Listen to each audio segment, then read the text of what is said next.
Good afternoon, viewers. Welcome to Freedom Uncensored YouTube channel, where we dissect the latest political maneuvers with a pinch of sarcasm and a dash of wit. Tonight, we're diving into the whirlwind that is President Trump's latest economic strategy: tariffs, tariffs, and more tariffs. Trump's big new interview wound up showing him admitting a point that his DOJ also tried to deny for legal reasons. Trump admitting he's refusing to pick up the phone and facilitate a detainee's return. And so he's not really following the Supreme Court order by his own admission. So we're going to get into both of these stories for you tonight. I want to begin with the sort of double-barreled problem the administration's facing as markets have slowing growth and mounting uncertainty. The White House received its first GDP report card. The economy shrank 0.3% in the first quarter of 2025. The U.S. economy shrinking for the first time in 3 years. The headline was that GDP in the first quarter contracted. First time we've seen a negative number since 2022. The sharp reversal from the 2.4% growth we saw in the fourth quarter. The economy is contracting. There's no doubt about it. Tariff turmoil sending GDP into the red, stocks selling off a bit as the president's trade war now leading to big questions about where this economy is heading. Yes, folks, the U.S. economy has taken a slight dip, 0.3% to be exact. But don't worry, it's all part of the master plan. After all, who needs economic growth when you can have a good old-fashioned trade war? Picture this.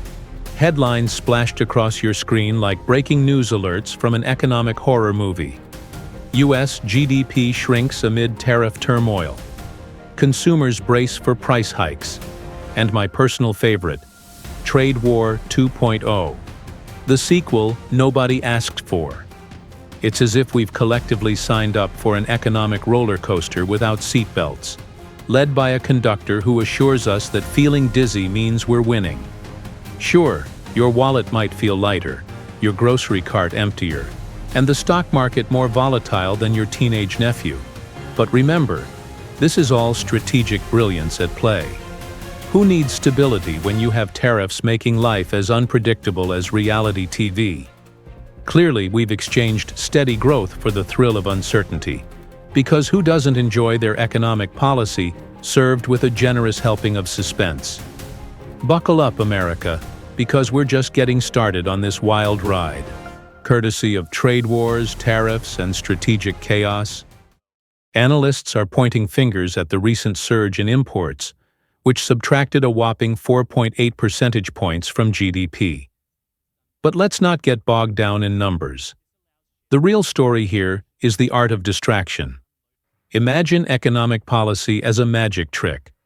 While you're busy staring at the shiny tariffs waved dramatically by the administration, the economy quietly slips through the trapdoor. Imports are surging because tariffs, intended to protect American industries, ironically encourage frantic stockpiling, businesses rushing to buy foreign goods before costs inevitably skyrocket. It's like panic buying toilet paper, except with industrial equipment and electronics. The administration insists it's winning, yet the economy resembles a student cramming the night before finals, unprepared, anxious, and desperate for shortcuts. Americans are left holding pricier receipts and emptier wallets, wondering why their leaders seem committed to strategies more suited for reality television drama than economic stability. So yes, that troubling GDP graph isn't just a decline. It's a visual testament to policy-making by sleight of hand. The next time politicians point proudly to tariffs, remember to check what's vanishing from your pockets. It's not magic, just clever misdirection with a hefty price tag. In a classic move, President Trump has attributed the economic downturn to what he's creatively coined the Biden overhang. Yes, that's right, because when in doubt, blame your predecessor. It's the political equivalent of "the dog ate my homework," conveniently deflecting responsibility while sidestepping pesky accountability. Watching this unfold is akin to observing someone spill their coffee and then indignantly blaming the cup. It's a masterclass in evasion, wrapped neatly in political spin, serving voters a steaming plate of plausible deniability. The irony here is profound.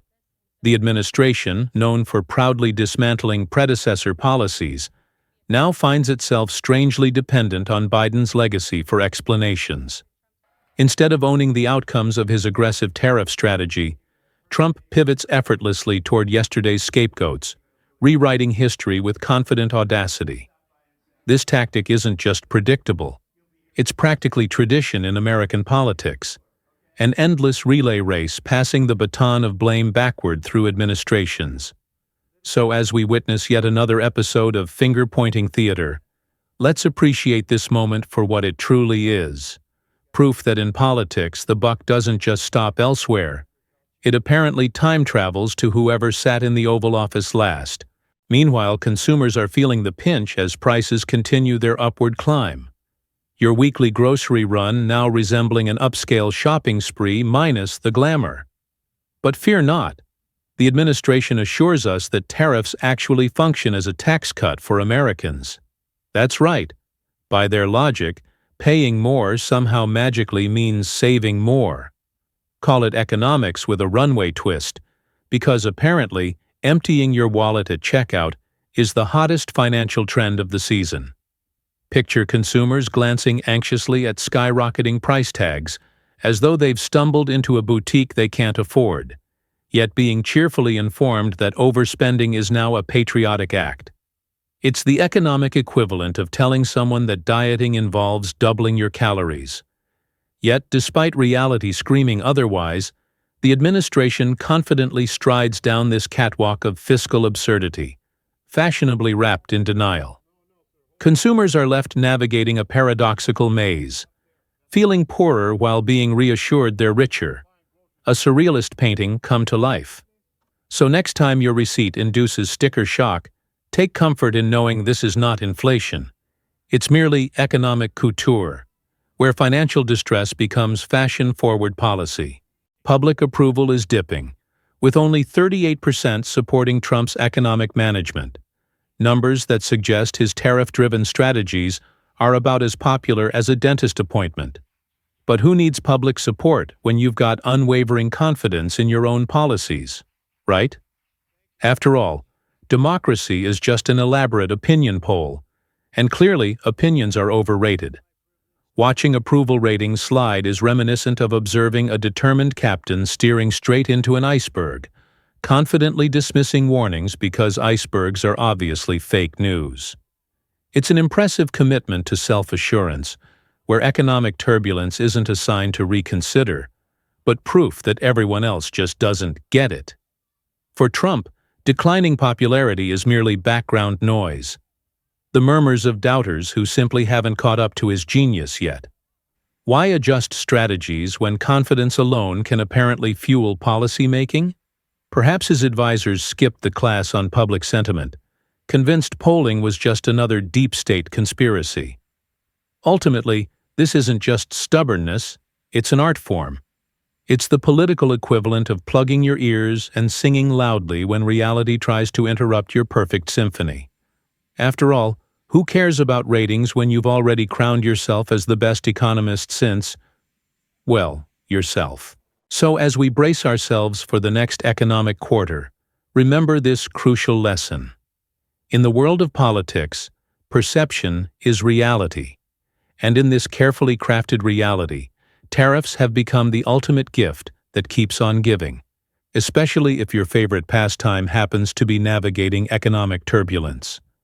Think of tariffs as the political equivalent of a holiday fruitcake. Nobody truly enjoys it, yet it keeps showing up year after year, wrapped in shiny promises of prosperity. We find ourselves riding an economic roller coaster that no one remembers signing up for, guided confidently by a leader convinced every jarring twist and stomach-dropping turn is simply part of the thrill. But hey, why pursue stability when chaos is so much more entertaining? So buckle up, America, because apparently economic uncertainty is the new normal. And don't touch that dial. Coming up next, we'll explore the hottest trend in political fashion: the Emperor's New Clothes, Tariff Edition. It's sheer brilliance, literally, as politicians insist they're wearing solutions that the rest of us clearly can't see. Spoiler alert, transparency has never been so fashionable or so elusive.